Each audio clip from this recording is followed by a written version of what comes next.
Okay, so I'm going to be going over exactly how we analyze the decision tree. So I'll give a quick overview of what it is, just to remind us all what we're talking about, and then kind of walking through how we actually analyze the various quote-unquote branches of the tree.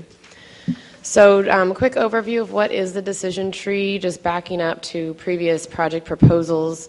There was concern expressed by the fish agencies regarding the flow regime that was proposed for fall and spring operations, especially as it related to Delta smelt and longfin smelt in the previous project proposal. And so what was designed was a decision tree that provides for various outcomes, to fall outflow outcomes and to spring outflow outcomes, that together create a combination of 4 potential operational outcomes under the BDCP.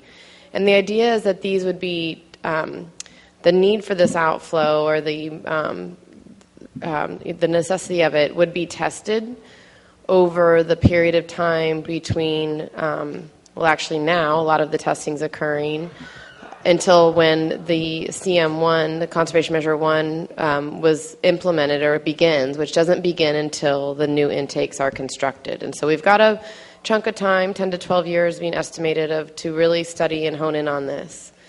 So the way the decision tree is described in the current plan is that it's primarily focused on Delta smelt for fall outflow and longfin smelt for spring outflow, but it does explicitly acknowledge some uncertainties around spring outflow and consideration for salmon and sturgeon that would also be using the Delta during the springtime. The current description of the decision tree also provides that at the time that this Conservation Measure 1 will begin, the fish agencies have the ultimate discretion over what operations are selected. And then it's important to note that the decision tree itself is only going to occur between now and the time that the initial operations are decided. And after that, the BDCP's adaptive management process would take effect. So I guess one way to think of the decision tree is kind of a very intensified, upfront adaptive management process that's as part of the overall process. So what the decision tree looks like is for one branch of fall, each of the fall and spring outflow decision trees have the current Decision 1641 operations. So this is what is currently governing in the Delta during the fall and spring months. And so essentially one branch is proposing that in these seasons, the flow criteria in the Delta remains governed under the current water rights decision. However, the high outflow branches of the decision trees include the Fall X2 reasonable and prudent alternative that was included in the Fish and Wildlife Service 2008 BIOP for Delta smelt fall outflow. And then the spring outflow is something that was developed in coordination with the fish agencies that enhances the March through May spring outflow and varies by year type, and it's based on the 8 River Index. And so the graph at the bottom is basically showing the 4 different outcomes that are evaluated in the BDCP, and I've included in there the HOS, LOS, and ESO, and those are probably some terms you've gotten familiar with since those are used to highlight the differences. Let's see my pointers here. This one here, we also looked at. What we found is that I think that's the next slide, but what we found is that the seasonal differences in outflow were very isolated to those seasons. And so where we were expecting to see something that kind of carried itself through the various seasons and then into the next year perhaps, we just weren't seeing that happen. And so as we looked at the modeling, it turned out that the explicit evaluation of ESO, high outflow scenario, and low outflow scenario captured all the potential effects of all 4 outcomes of the decision tree. So I just want to provide some information on kind of where the uncertainty lies along the decision tree, and I think this provides good context. It summarizes some of the information that's in Chapter 5. Chapter 5 itself presents kind of 2 conceptual model outcomes, one based on the need for high outflow for each species and one based on alternative mechanisms for achieving the BDCP's conservation goals. So regarding fall outflow, ever since the 2008 BIOP was released, there's been strong disagreement around the relationship between delta smelt abundance and the position of fall X2. And so what we're currently hearing from the fish agencies is the need for a fall X2 action to achieve BDCP's conservation goals. There's still a lot of uncertainty around the mechanisms about why there would be abundance changes based on fall X2, and there's current studies occurring right now through the adaptive management process under the current biological opinions, including the FLASH studies and the collaborative and adaptive management team. So there's a lot of emphasis already on this topic. Our analysis tried to capture that as part of the conceptual model around fall X2's need, as well as conceptual models that suggest that perhaps that kind of outflow is not needed. So the low outflow scenario is really hinged on the idea that there's a couple, the BDCP is providing for so much tidal wetland restoration that, in fact, that restoration may provide enough suitable habitat in the fall to achieve similar goals as fall X2 is hypothesized to provide. And then there's also kind of this lingering fact that there's a population of delta smelt that reside their entire life cycle in Cache Slough, and so it kind of contradicts the hypothesis around the fall X2. So again, the BDCP an effects analysis is attempting to provide opportunity for each of these hypotheses to be evaluated under applicable methods, as well as demonstrate how each one might result in achieving the conservation goal of the BDCP, and providing, I think, additional resources and emphasis on this question than what's already being provided.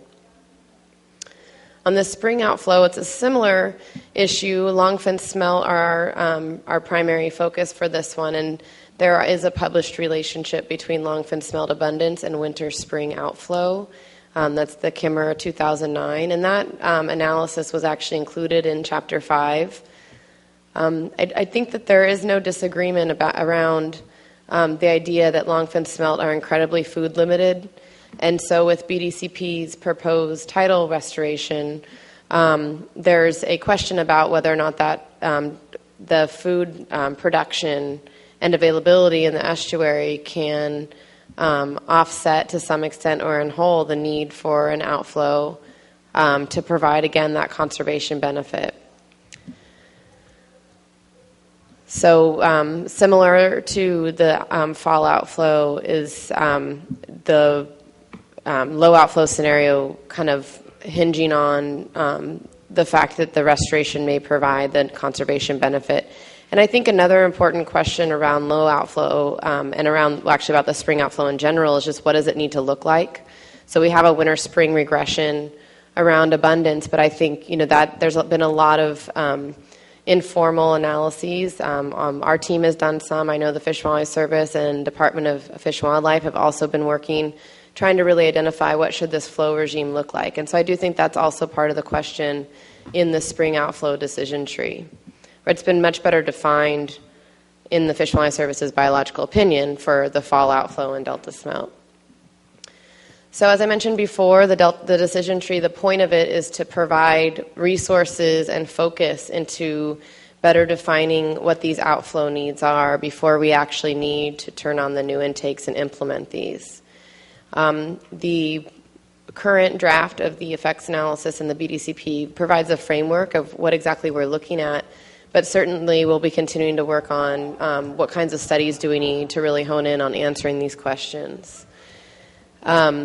Another kind of important component of what the BDCP provides in the decision tree process is really that I think all parties are committed to understanding these issues, and I think that will help in focusing and answering these questions.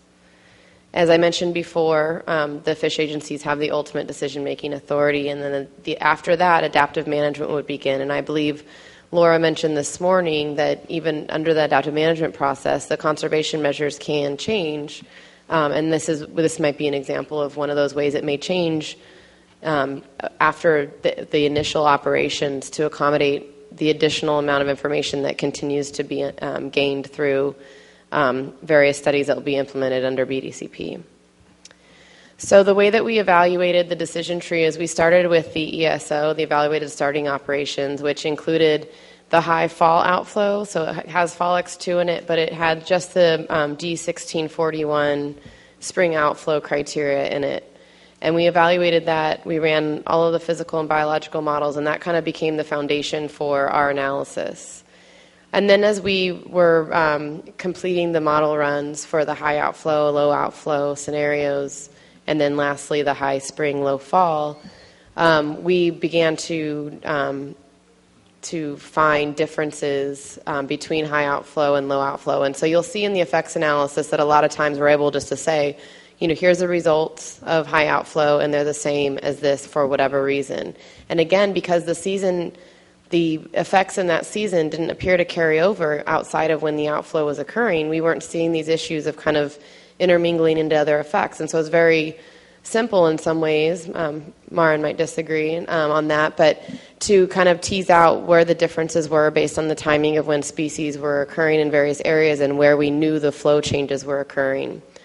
Where we found the most differences were in the spring. Not surprising, because the spring outflow is much greater in volume than the fall outflow. And so those were definitely the most marked differences. And between the low outflow and ESO, the only difference really is the low outflow scenario doesn't include fall X2. And while it is a volume of water, it just didn't generate as many changes, and there's fewer fish affected by fall flows in the delta, and so we just didn't have as broad of differences. So, and then I've already mentioned it's kind of isolation into the season. So that's our overview of kind of how we walked through it. I was just hoping to help you understand why we presented information the way that it was presented in the effects analysis, but that we do think that we've evaluated all 4 potential outcomes. So I'll take questions, and then I think we've got our last piece of presentation. Are there any?